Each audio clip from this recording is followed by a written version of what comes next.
Ahora vamos a dedicar unos minutos, como estamos haciendo, salvo ayer, que se suspendió la campaña precisamente por el terremoto de Lorca, salvo ayer, para volver, decimos, a las entrevistas de campaña electoral.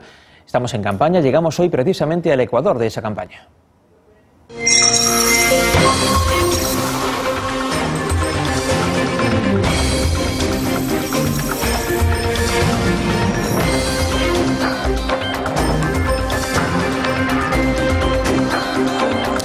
Y hoy vamos a hablar con el coordinador general de Izquierda Unida, Cayo Lara. Buenas noches. Buenas noches. Decimos que llegamos hoy hasta el Ecuador de la campaña, ya ha pasado una semana, falta otra por delante. En estos días, ¿considera que su coalición Izquierda Unida ha conseguido remontar posiciones, acercarse quizá a las expectativas que ustedes tienen para estas elecciones municipales y autonómicas? Bueno, las campañas electorales a nosotros no nos suelen ser excesivamente favorables, pero en esta campaña concretamente estamos viendo, detectando clarísimamente un clima de confianza muy bueno en la opinión pública, en la ciudadanía a la que nos estamos acercando y que está asistiendo a nuestros actos, y estamos plenamente convencidos de que vamos a tener un crecimiento notable y además vamos a ser decisivos, influyentes, más que influyentes, determinantes, seguramente que en muchos gobiernos locales y autonómicos de nuestro país. Decía usted que no le son habitualmente favorables las campañas, quizá por la polarización que se genera entre los dos grandes partidos o por otros motivos. No, porque siempre suele pasar lo mismo, ¿no? Son efectivamente los dos grandes partidos protagonizan esa especie de ping-pong bipartidista en nuestro país, esa especie de circo que hemos determinado algunas veces y algunos pues quedamos prácticamente invisibles en la campaña electoral. Para nosotros la mejor campaña electoral sería la que no existiría, porque lo que no se hace en 4 años no se hace en una campaña electoral. Y aquí la gente lo que tiene que tener es memoria histórica y analizar profundamente lo que ha pasado en este tiempo para determinar con su voto lo que puede pasar en el futuro. ¿Considera usted que la gente está teniendo esa memoria histórica a la que hace usted referencia, que al final, bueno, se pararán a pensar exactamente en lo que ha ocurrido en esta legislatura municipal o autonómica y no en lo que se haya dicho durante estos días de refriega electoral? Sí, porque la gente está sufriendo muchísimo en este país. 5 millones de parados y paradas, 300.000 familias que los van a desahuciar este año de sus casas porque han cometido el grave delito de perder el empleo y no poder pagar la hipoteca, mucha pequeña y mediana empresa y muchos autónomos que están sin crédito porque los está asfixiando la banca. Es gente que con tanto sufrimiento evidentemente está pensando. Hay demasiados recortes en la política negativa e injusta de Rodríguez Zapatero y también se está viendo que el Partido Popular no tiene ninguna alternativa a los problemas de los ciudadanos de este país. Por eso creo que esa reflexión profunda de la gente puede marcar una pauta importante en el sentido del voto, de la indignación que tiene tanta gente, de la rebeldía que tiene que tener tanta gente y evidentemente tiene que dar un voto de dignidad en esta campaña electoral. Lo que quizá mucha gente se plantee en el sector de la izquierda, si tienen dudas sobre si votar a un partido u otro, al PSOE o a Izquierda Unida, es... Bueno, suponen que el PSOE, si tiene ese voto, va a gobernar con ese voto, pero ¿qué deben suponer si votan a Izquierda Unida? Bueno, Izquierda Unida ha tomado una decisión clara en su órgano máximo, el Consejo Político Federal, donde hemos determinado que ni por acción ni por omisión de Izquierda Unida habrá gobiernos del Partido Popular en ningún municipio de España ni en ninguna comunidad autónoma. A partir de ahí, a la gente defraudada del Partido Socialista Obrero Español y que se siente defraudada porque el PSOE y el gobierno de Rodríguez Zapatero ha aplicado políticas neoliberales de derechas que no tienen nada que ver con el sentir y el pensamiento socialista, decirles que aquí estamos con las manos abiertas para intentar construir juntos una alternativa a la izquierda frente a las políticas neoliberales, las políticas de derechas del Partido Socialista, pero también del Partido Popular, que reitero lo que decía anteriormente, no tiene una alternativa porque viene a ser en su propuesta, la poquita propuesta que conocemos, es que daría una vuelta de tuerca más a los recortes que está haciendo Rodríguez Zapatero.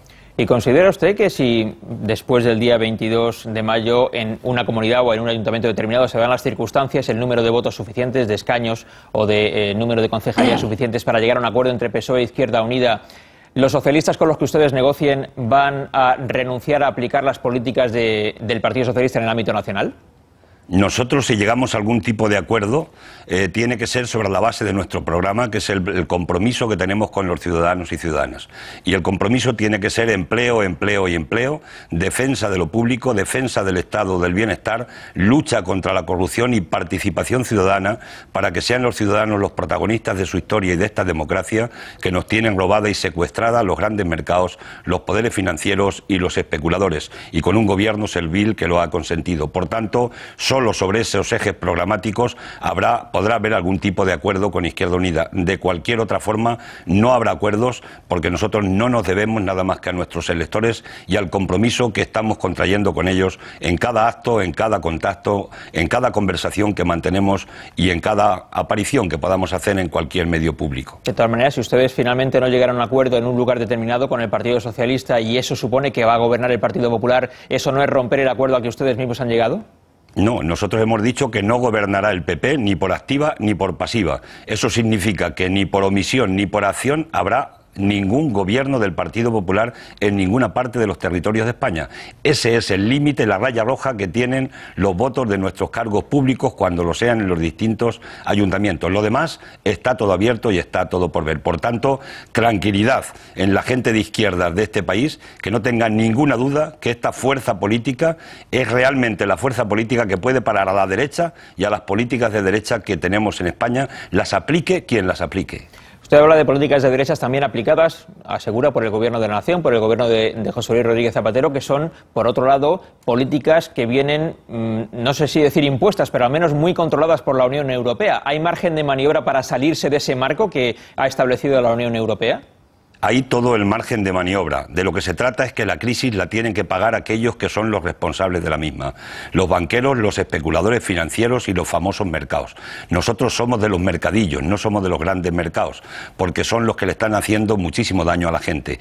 Hay una alternativa concreta y es que hay que buscar los recursos en los que son los grandes beneficiarios de la crisis. En este país hoy están pagando más impuestos las rentas del trabajo y los consumidores por la vía del IVA que están pagando los beneficios del capital a través de las grandes empresas, y no digamos de los grandes especuladores y los que se llevan los dineros a los paraísos fiscales. En España, 1 de cada 4 euros no está pagando impuestos, y eso es un fraude masivo contra el pueblo español y contra los derechos de los ciudadanos y las ciudadanas. Por tanto, ahí es donde hay que atacar desde el punto de vista de las políticas del gobierno. Hay que ir a una reforma fiscal progresiva para que pague más quien más gana y quien más tiene, y de esa forma se pueden conseguir recursos suficientes para controlar el déficit y para hacer políticas de inversión pública del Estado, de empleo público del Estado, y que además el Estado sea el motor de tirón de la economía que hace falta en este momento. Además de una banca pública que hace falta en España para que pueda haber crédito para la pequeña y mediana empresa y los autónomos, pero sobre todo para que pongamos en marcha un nuevo modelo productivo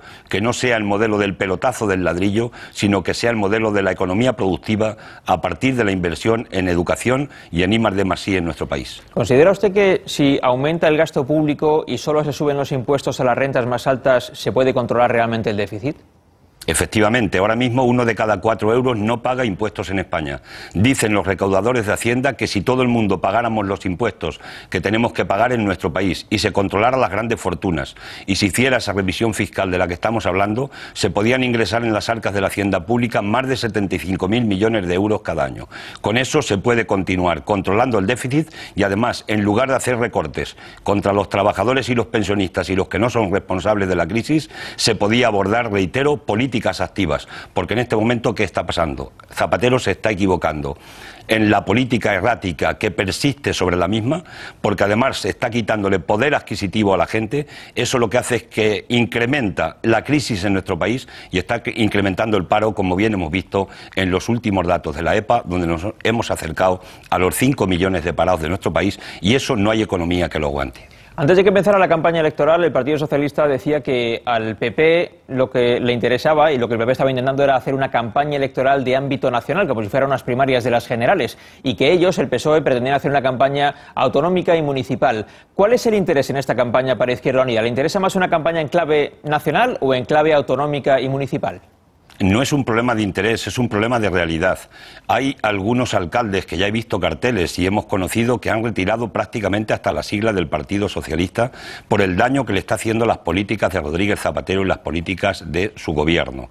A nosotros nos interesa una campaña que es la que le tenía que interesar a todos los ciudadanos, una campaña que esté basada, lógicamente, en las propuestas alternativas que cada uno tenemos a los distintos problemas que tienen los ciudadanos en las comunidades autónomas y en los ayuntamientos. Evidentemente, no se puede desmarcar esta campaña electoral de lo que es la política nacional. Hay un porcentaje muy alto de ciudadanos que van a votar castigando las políticas de Rodríguez Zapatero con justicia, y van a votar también castigando las no iniciativas, la no alternativa que ha planteado el Partido Popular. Perdón. La campaña está agotando también con las gargantas. Tranquilo, lo podemos comprender muy bien. La política del Partido Popular, que no ha presentado alternativas concretas y que en todo caso lo que está lanzando son cortinas de humo de una manera sistemática y permanente para que no se hable de los problemas reales. Yo creo que los ciudadanos se cansan de eso, están fatigados de eso y con razón, y lo que hace falta es estar con cuáles son las propuestas alternativas que tiene cada grupo político, y al gobierno, a Rodríguez Zapatero, le aprovecho hoy para pedirle de nuevo insistentemente que dé un giro en su política errática de 180 grados, que mire más a los ojos de los trabajadores y mire menos a los bolsillos de los banqueros. Usted hacía referencia a lo que le voy a preguntar ahora, lo hacía referencia al principio del todo. Es tradición casi que en las campañas electorales, conforme se acerca el día de las elecciones, el día en que la gente va a votar, se pueda producir cierta movilización de un sector del electorado que quizá podría plantearse votar a Izquierda Unida para votar al PSOE por el voto útil. ¿Cree usted que esto puede ocurrir? Hoy mismo el presidente del Gobierno, el secretario general del Partido Socialista, ha dicho que a partir de mañana empieza la remontada del PSOE, haciendo quizá también un llamamiento al voto útil. Eso a ustedes les suele hacer bastante daño. Zapatero no ha acertado ni una. Nos dijo que venían luces, que se veían luces al final del túnel, que iba a haber brotes verdes, que iba a despegar la economía en el año pasado, que iba a despegar el empleo, que iba a empezar a despegar en este primer trimestre. No ha acertado ni una, y con esta tampoco va a acertar. No se da cuenta de lo que hay en la calle. La gente está indignada, la gente está sufriendo mucho, tiene mucho cabreo, la gente quiere cambiar, la gente quiere dar un voto de castigo, y desde luego nosotros tenemos las manos abiertas para toda esa gente frustrada del Partido Socialista, que ha renunciado hasta la propia socialdemocracia. Hoy, si Olof Palme levantara la cabeza, se moriría de vergüenza de ver las políticas que está aplicando Rodríguez Zapatero en nuestro país al servicio de los mercados y de los especuladores financieros. Y por tanto, toda esa gente que se siente frustrada tiene que buscar el punto de referencia. No vale pasar, vale mojarse, vale comprometerse. Y nosotros, con nuestra modestia, pero también con la honestidad que caracteriza nuestra fuerza, nuestras políticas éticas, y también con la propuesta concreta alternativa que hemos elaborado con los ciudadanos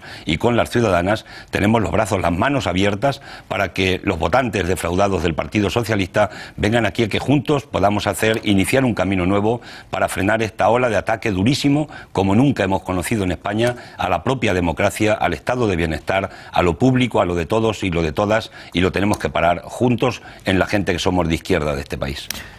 Usted y su formación política, Izquierda Unida, firmaron al principio de la campaña electoral un compromiso en contra de la corrupción, por el cual los cargos públicos de Izquierda Unida se comprometían a abandonar su cargo en el caso de ser imputados. ¿Hasta dónde llega, según su punto de vista, ese compromiso de los cargos públicos de Izquierda Unida? El compromiso es que todos los que estén imputados y procesados por delitos de corrupción política o urbanística no estarán en listas electorales en Izquierda Unida. Y en este momento ese caso no se está dando, que conozcamos, en ninguno de los casos de Izquierda Unida, ni siquiera en algunos de los más conocidos en concreto, que creo que se ha sido un poco injustos con él en ese sentido, pero en este caso concreto el Código Ético de Izquierda Unida se está cumpliendo con rigor absoluto, porque somos una fuerza que lo que decimos lo aplicamos y lo practicamos. Supongo que se refería a esto del caso del teniente alcalde de Sevilla, que es candidato a la alcaldía de Sevilla en estas próximas elecciones. ¿Por qué es diferente ese caso y no entra dentro de ese compromiso que ha firmado Izquierda Unida? A Camps, por ejemplo, tiene una imputación por cohecho. El cohecho es un delito que está tipificado en el Código Penal. En el caso del señor Torrijos, bueno, al margen de que la jueza nos enteramos del auto, por los medios de comunicación por una filtración.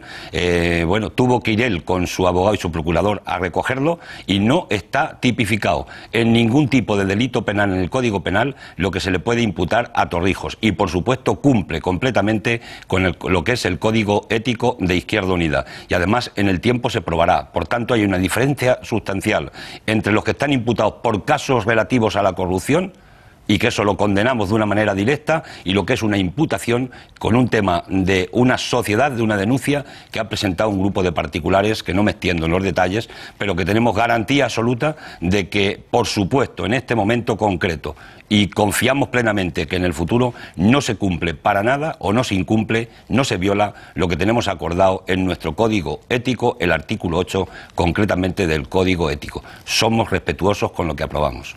Yo no voy a poner en discusión en absoluto lo que tenga que decidir la justicia, no es un asunto nuestro como es natural, pero ¿no cree que el discurso que usted tiene a propósito de ese asunto concreto del candidato de Izquierda Unida en el Ayuntamiento de Sevilla es muy parecido al que tienen en otros partidos con sus propios imputados? No se parecen absolutamente en nada, no tiene nada que ver, repito.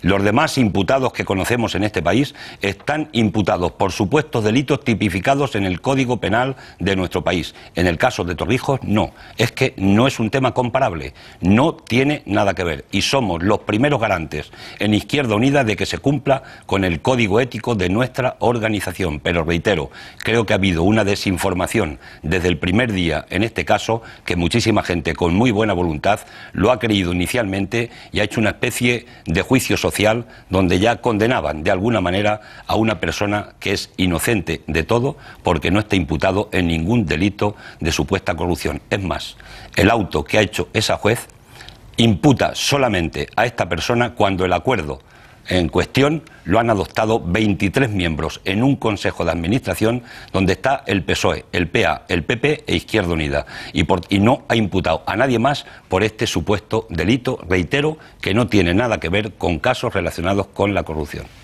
Yo entiendo lo que nos cuenta, pero también entiendo usted que discursos muy parecidos a este se lanzan en todos los partidos políticos cada vez que alguien les acusa de algo. No tiene nada que ver, reitero, no tiene nada que ver y reitero más, vuelvo a decir una vez más. Este tema ha hecho a mucha gente de muy buena voluntad, hacer un juicio, un análisis que no se corresponde con la realidad por tener falta de información en el primer momento en que se produjo la firma de ese código ético por parte de los miembros de Izquierda Unida. Ese grupo de gente de buena voluntad incluye, por ejemplo, a Gaspar Llamazares, el diputado de Izquierda Unida, que se ha manifestado a favor de que su candidato en Sevilla diera un paso atrás y abandonara esa candidatura. Esa es una opinión particular que respetamos, pero que no tiene que ver con el acuerdo de la organización colectivo que tenemos en nuestra organización y que, repito, es la opinión colectiva de Izquierda Unida en este caso, sin matices. Si tuviera más tiempo en este momento, podía hasta extenderme mucho más en este asunto concreto, porque haya transparencia plena. No podemos condenar a un inocente. Yo me niego a que condenemos a un inocente porque hay una derecha política en Sevilla que lo que quiere es la alcaldía de Sevilla. Y eso es lo que está en el trasfondo de la situación de lo que se está produciendo en este debate. Bueno, quería preguntarle por algunos asuntos más. Díganos dos medidas que, en el caso de que alguno de los candidatos de Izquierda Unida consiguiera una alcaldía, por ejemplo, tienen ya alguna, ustedes, incluso de capital de provincia, dos medidas fundamentales que aplicarían de inmediato, desde el momento en el que asumieran el cargo. Tenemos muchas alcaldías y lo vamos a aplicar y lo estamos aplicando. Lo primero, de cualquier forma, si fueran dos alcaldías nuevas, la primera medida es que se pondría un plan de empleo de choque urgente para todos los parados que en este momento no tienen ningún tipo de cobertura ni ningún tipo de subsidio para sobrevivir, porque en esas circunstancias no se puede estar. Por tanto, sería la primera medida a adoptar. Y la segunda, probablemente, sería una medida de poner un plan de reforma de vivienda o instarlo, pedirlo al gobierno con entereza, como el plan de reforma que va a hacer falta más masivo en Lorca, que se empieza a aplicar a partir de ya, para que se empiece a dinamizar un sector que ha perdido muchísimos trabajadores, que es el sector de la construcción, y ahí se puede crear muchísimo empleo. Y habría una medida que desde luego sí hay que adoptar, y lo estamos invitando a nuestras federaciones a que lo hagan, y es que pongan un cartel a la entrada de los municipios que gobierne Izquierda Unida que diga municipio libre de corrupción, porque la corrupción es un cáncer que envenena a la democracia y la tenemos que desterrar de la vida pública española. Esas elecciones, aunque usted no se presenta como candidato, personalmente, son, sin embargo, un examen como coordinador que es general de Izquierda Unida. Bueno, se nos está examinando a toda la organización, a todos los hombres y mujeres de Izquierda Unida, porque coincidimos programáticamente en el programa, tanto municipal como autonómico, que se ha elaborado de manera colectiva con la participación de los ciudadanos y ciudadanas, de las asociaciones, de los sindicatos, como no puede ni debe ser de otra manera. Por tanto, hay un examen global, pero el examen es a cada día que pasa. Yo creo que las campañas electorales se dicen muchas cosas, hay demasiado circo. Lo que cuenta es lo que la gente hace cada día de su vida, y en nuestra fuerza política nosotros defendemos, porque creemos en ello, en la integridad, pero también en el buen hacer de los hombres y mujeres de Izquierda Unida, porque tenemos un proyecto político para el país diferente para los ayuntamientos y las comunidades autónomas. Por tanto, que la gente nos juzgue no tanto por lo que digamos, sino por lo que estamos haciendo. Que miren a los candidatos y candidatas que hay en cada pueblo, que ahí se conoce la gente y en las ciudades, y en base a eso que nos juzguen. Y a los demás, que los juzguen. Los que están en el gobierno por la política que han hecho en el gobierno, y el principal partido de la oposición también por la oposición que ha hecho, tanto en el Estado como en los propios ayuntamientos, en la gestión de oposición o gestión de gobierno. Que nos juzguen por nuestros hechos más que por nuestras palabras. Supongo que le espera un fin de semana intenso. Bueno, es intensa la precampaña, es intenso estos días. Yo espero poder aguantar y que la voz me aguante, pero de cualquier forma no será menos intenso que todo lo que llevamos, y vamos a intentar profundizar en nuestro análisis de la crisis y en las propuestas concretas que llevamos y que hemos elaborado con los ciudadanos y ciudadanas para que podamos salir de esta situación tan dura que está pasando tanta gente. Vamos a hacer un llamamiento en los días que nos quedan a que la gente que está indignada se rebele, y además a que la gente vaya a votar el día 22 de mayo a Izquierda Unida y a nuestras organizaciones en el conjunto del Estado, también para salvar la dignidad de mucha gente y por dignidad. Por tanto, vamos a pedir el voto útil para parar a la derecha y a las políticas de la derecha que hacen otros en nombre de la izquierda. Cayo Lara, coordinador general de Izquierda Unida. Gracias, muy buenas noches. Muchas gracias a ustedes. Continuaremos con las entrevistas de campaña, tanto hoy como también en los próximos días, hasta el viernes de la semana que viene, en el que ya se cierra la campaña, llega la jornada de reflexión, esa jornada que mucha gente está esperando también para tomarse un descanso de los mítines. Desde luego los candidatos estarán deseando también que llegue esa jornada para descansar de esta campaña tan intensa que están teniendo y que se va a redoblar en estos próximos días, muy especialmente en este fin de semana.